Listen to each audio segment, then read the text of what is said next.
Emang paling benar dicas di rumah Ruben sih. Aku bebas cari minuman gretongan di kulkas. Aku memutuskan untuk minum satu saja untuk jaga image. Hah? Harganya 10.000. Enak banget sekarang bisa ngopi gretongan di rumah Ruben. Nice, nice. Mulai nyamar si Iyo lagi dah.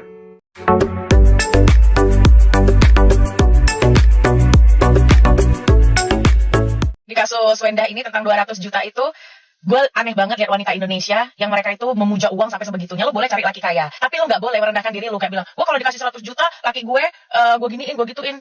Gue kalau dikasih 200 juta, dia salah juga gue benerin. Gila lo pada ya. Rendah banget harga diri lo. Gue bisa ninggalin laki yang miliarder kalau gue sudah tidak dihargai.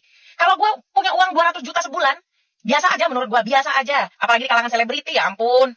Nggak gara-gara itu gue harus pakai daster setiap hari, harus nyuci di rumah masak, sorry. Laki gue nggak artis aja, gue nggak pernah ya megang dapur, kecuali gue yang mau.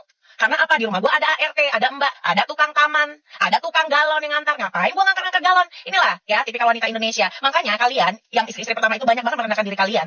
Atas nama, ini kok tanggung jawab dia? Enggak lah ya, semua orang punya tanggung jawabnya. Tapi kalian juga boleh melepaskan tanggung jawab dan keharusan-keharusan yang dibuat oleh orang lain. Dalam hidup, kalian harus punya prinsip. Terlepas itu adalah aturan yang dipakai oleh seluruh orang ataupun tidak, nggak ada masalah. Lu tabrak aja, ya hidup lo milik lo gitu.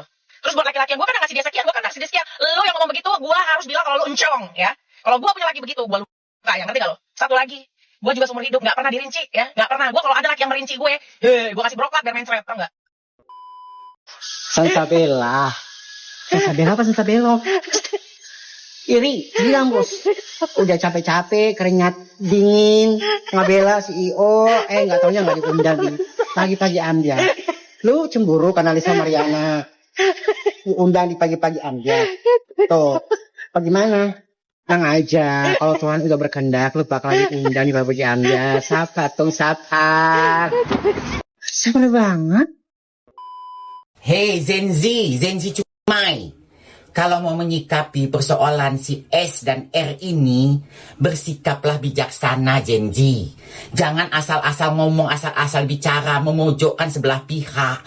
Kalau kau ingin menyikapi persoalan ini, bersikaplah bijaksana, Zenzi. Jangan selalu ikut-ikutan menyikapi persoalan ini dengan kau berpihak bersebelah. Akhirnya kau berpihak bersebelah, kau memojokkan sebelah pihak. Contohnya kau memojokkan si R ini. Kau dari dulu seperti itu, Zenzi Mai.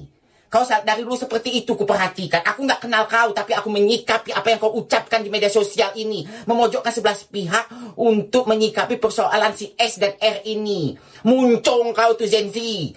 Muncung kau tuh, dijaga sedikit, Zenzi. Bermainlah media sosial ini dengan bijak. Paham kau? Mujair sekarang pada nyerang ya. Berusaha menampilkan narasi-narasi masa lalu. Kayak seperti yang diomongin tuh sama si Wewe Gombel. Cang cincong ya kan. Lu berusaha mengarah ke arah sana kan. Kagak mempan. Wewe Gombel gak mempan, cong. Narasi yang kau ucapkan itu, yang kau coba bikin itu sebagai argumen kau ya, Wewe Gombel, ikan buntal, asisten horor, itu gak mempan. Lu kemana aja? Itu kagak mempan, cuy. Lu pikir dengan lu membuat narasi seperti itu, terus kita jadi kayak gimana gitu? Kagak mempan, coy. Lu cek dulu itu latar belakangnya orang yang lagi pansosin lu. Lu gak sadar lu dipansosin buat jalan dia supaya dia jadi terkenal. Yang bikin terkenal juga netizen careless. Nempel ke lu, ke wewe. Terus netizen nonton. Dibikin viral, dibikin terkenal.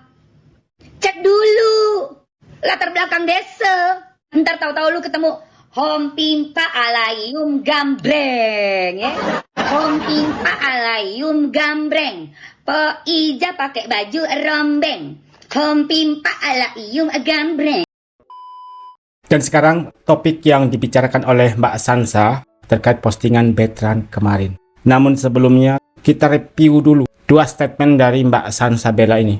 Dia menyoroti konten-konten, apabila saya dapat 200 juta maka saya akan memperlakukan suami saya dengan sebaik mungkin, dengan istilah-istilah yang lucu dan mengundang gelak tawa. Tapi si Mbak Sansa Bella ini nanggapinnya serius banget. Katanya dia heran ngelihat wanita yang memuja duit sampai segitunya.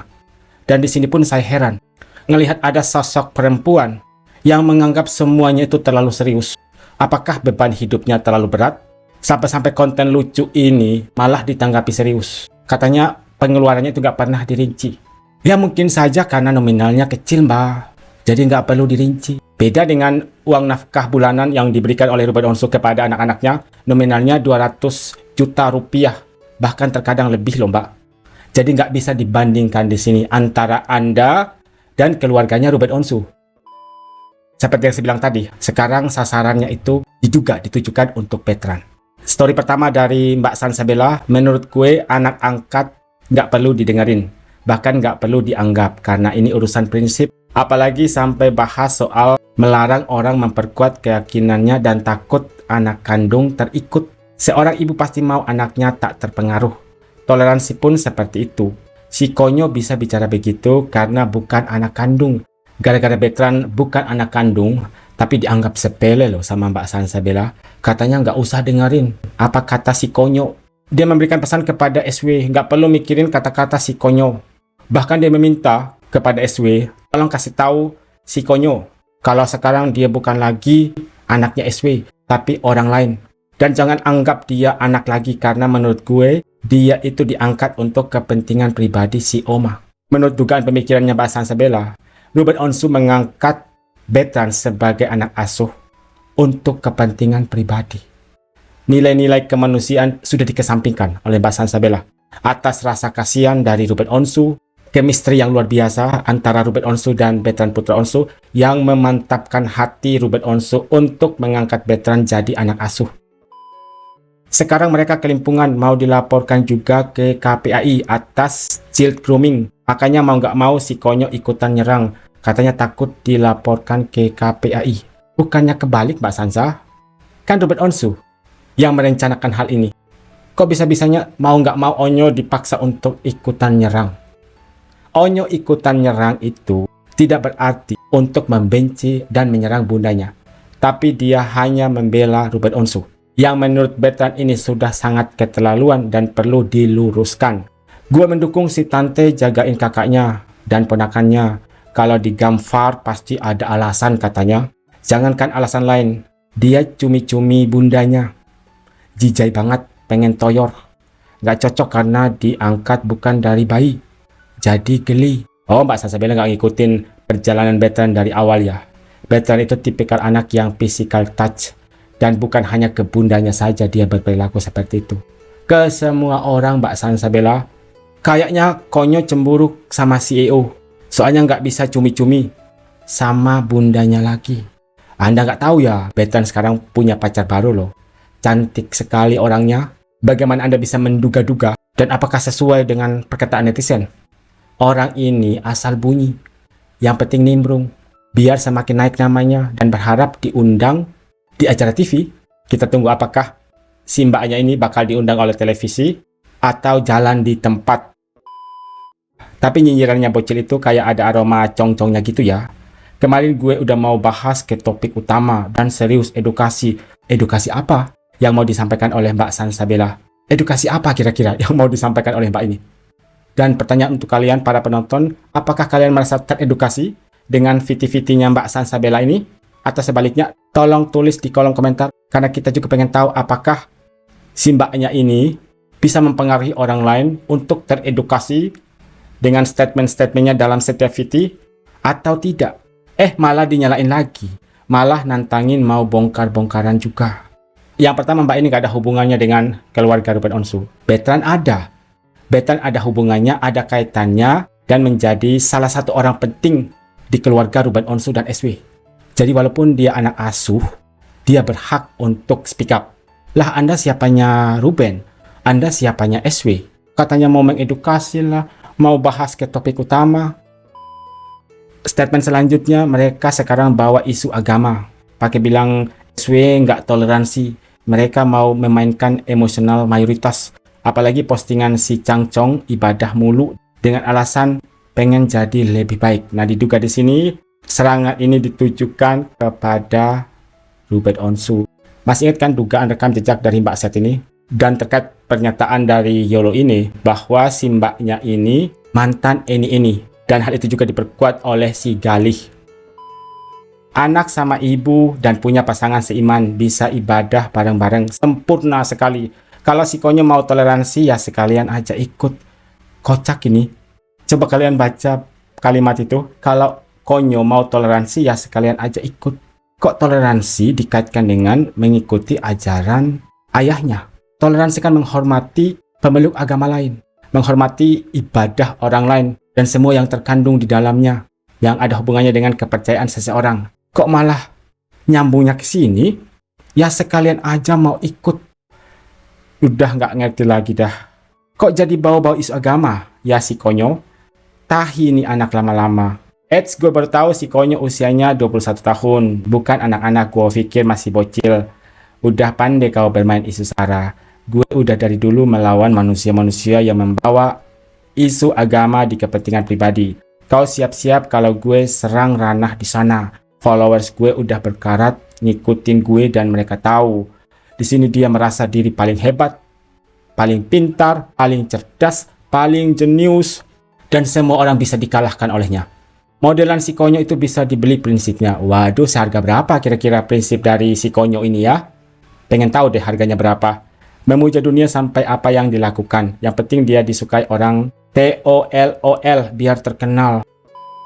Terima kasih loh Bunda, karena kita sudah diingatkan hati-hati dengan jejak digital ya, Say. Kemarin aku mikir ini huru-hara tidak akan berlanjut, Say. Sampai Betran malam tadi bikin IG story panjang lebar yang intinya yaitu menyuruh seekor tante-tante untuk stop ajakin orang-orang benci sama ayahnya. Hinaan yang terjadi sama tante dan kakak tante pun itu karena ulah omongan kalian sendiri. Si tante bener-bener loh ya bikin anak orang sedih aja. Tapi bukan itu yang mau kita bahas. Justru aku mau mengupas tuntas sosok Betran ini. Kalau dipikir-pikir, dia bukan anak kandung dari Ruben Onsu ataupun Sarwenda. Tapi yang terlihat hari ini adalah rasa hormat terhadap kedua orang tuanya. Betran ini punya yang namanya kematangan emosional, Say. Terbukti dari status panjang lebar yang dia posting untuk dikonsumsi publik, tidak ada menjelekan pihak manapun. Betran terlihat jelas membela Koruben, karena memang Koruben ini adalah sosok yang selama ini hadir, merawat, membimbing, dan menjadi figur ayah di hidupnya. Dan itu adalah hal yang manusiawi ketika saat ini Betran bereaksi untuk melindungi ayahnya dan mewarning kepada siapapun yang bisa mengancam ketenangan ayahnya ini, Say. Jelas banyak sekali perkataan yang dilontarkan oleh pihak mereka menyakiti perasaan ayahnya. Yang menarik lagi di tengah isu yang beredar, netizen udah mulai nyari-nyari bukti nih kalau CEO ini diisukan bau tita. Dan salonannya juga udah mulai jadi kacang lupa kulit. Padahal jelas-jelas dulu yang ngambil dia dari lumpur, ngebersihin,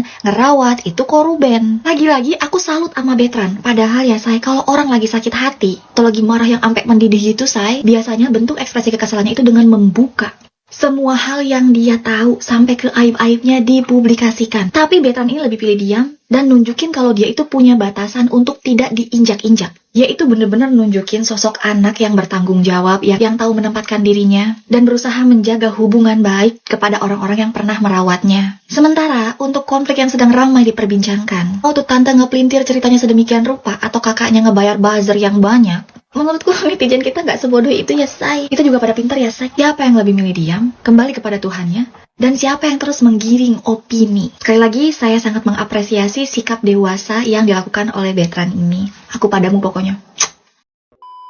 Onyo speak up di IG story-nya, pasti banyak orang yang bilang kalau Onyo itu nggak ada hak, Onyo itu nggak berhak, Onyo itu hanya anak angkat, bla bla bla bla, sampai ada yang nge-DM gue, guys, nih DM-annya ya. Enggak berhak sih Onyo ikut-ikutan, soalnya dia dulu disayang sama bunda, bahkan air susu dikasih dulu. Masa sekarang Onyo bela sebelah pihak, di mana hati nuraninya kan emang anak, itu anak pungut. Dan di sini menurut gua Onyo itu nggak berpihak, guys. Onyo ini bukan memihak Ruben, bukan. Onyo hanya membela, Onyo hanya menyuarakan apa yang selama ini dia pendem-pendem, apa yang selama ini dia tahan-tahan. Dan sekarang gua rasa si Onyo itu udah nggak tahan, udah nggak kependem lagi, karena mungkin dari sisi sebelah sana, cuman Onyo yang tahu apa yang terjadi, cuman Onyo yang saksi hidup dari mereka. Jadi wajar kalau ini kasus udah kemana-mana, sudah sangat membesar dan melebar kemana-mana. Yang namanya anak sayang sama orang tua, yang namanya anak sayang sama bapaknya, mau nggak mau speak up. Onyo itu udah 21 tahun, Onyo itu udah dewasa, yang dimana Onyo itu sudah bisa membedakan yang mana yang benar, yang mana yang salah. Kalau anaknya yang masih kecil, yang cewek-cewek, itu dia masih anak di bawah umur, masih anak kecil yang belum bisa mengambil keputusan, yang belum bisa membedakan yang mana yang salah, yang mana yang benar, yang masih butuh bimbingan. Ya, jadi kalau Onyo di sini speak up, bukan berarti Onyo itu membela salah satu pihak, bukan. Menurut gua, Onyo itu cuma mau membela ayahnya aja, ya. Sampai detik ini, Ruben benar-benar nggak ada sedikit pun menjelek-jelekan mantan bininya. Bahkan di stasiun TV, Ruben masih membela mantan bininya.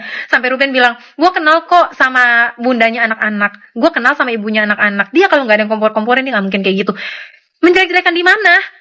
Ruben udah disindir-sindir di setiap live mantan bininya dan pacarnya aja. Ruben masih membela mantan bininya. Jadi udah stop kalian yang udah dibutakan ya, yang benar-benar hatinya itu mati sama kayak sebelah. Tolonglah, bisa nggak pikir positif dikit gitu, dikit aja. Si Mbak Sansa ini ngira kali ya, kalau Betran itu asal diangkat jadi anak asuh. Padahal prosesnya itu panjang sekali dan sangat melelahkan. Yang ngikutin perjalanan Betran sampai akhirnya menjadi anak asuh pasti tahu seperti apa perjuangan untuk mendapatkan sosok Betran ini. AS-nya tahu tidak kalau Betran resmi jadi anak Ruben Onsu dan SW lewat penetapan pengadilan. Jadi lewat pengadilan, nggak ngasal, tapi secara resmi. Dan Anda tahu anak angkat itu pengertiannya apa? Sudah ada putusan pengadilan, hak dan kewajiban kayak anak kandung. Nama Betran juga jadi Betran Putra Onsu di KK dan Akta. Coba Anda baca lagi. Hak dan kewajibannya kayak anak kandung. Kan kata Anda tadi, anak angkat gak perlu dianggap.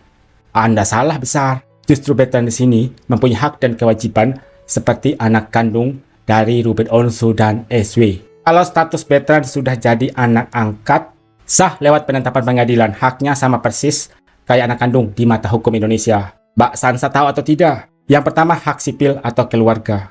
Nama dan identitas pakai nama Onsu. Status hukum, putus hubungan hukum dengan orang tua kandung, pindah ke Ruben dan SW jadi ahli waris sah.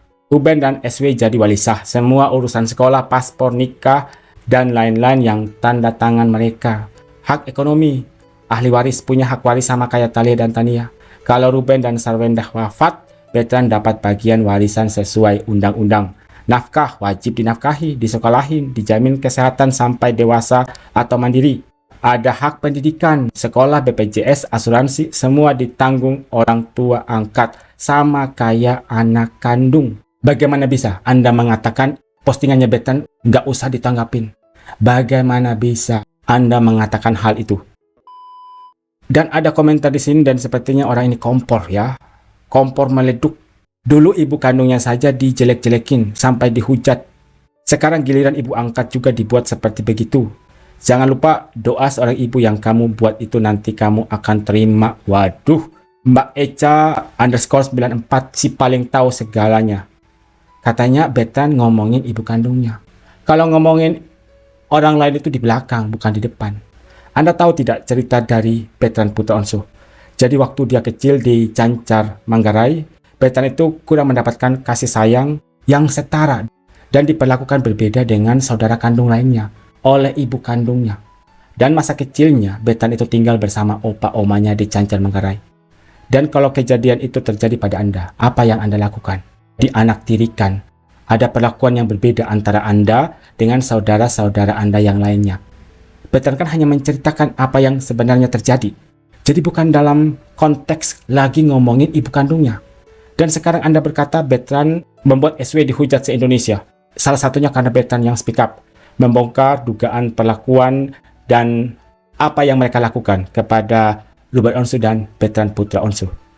Kalau memang itu benar, apakah Anda menormalisasi hal-hal seperti itu? Apabila Anda mengalami hal itu dalam keluarga Anda, dalam situasi yang sama seperti yang dialami oleh Betran, Anda mau bilang apa? Bisa-bisanya Anda menghakimi orang lain, merasa diri paling tahu segalanya, sama persis dengan si Mbak Set ini.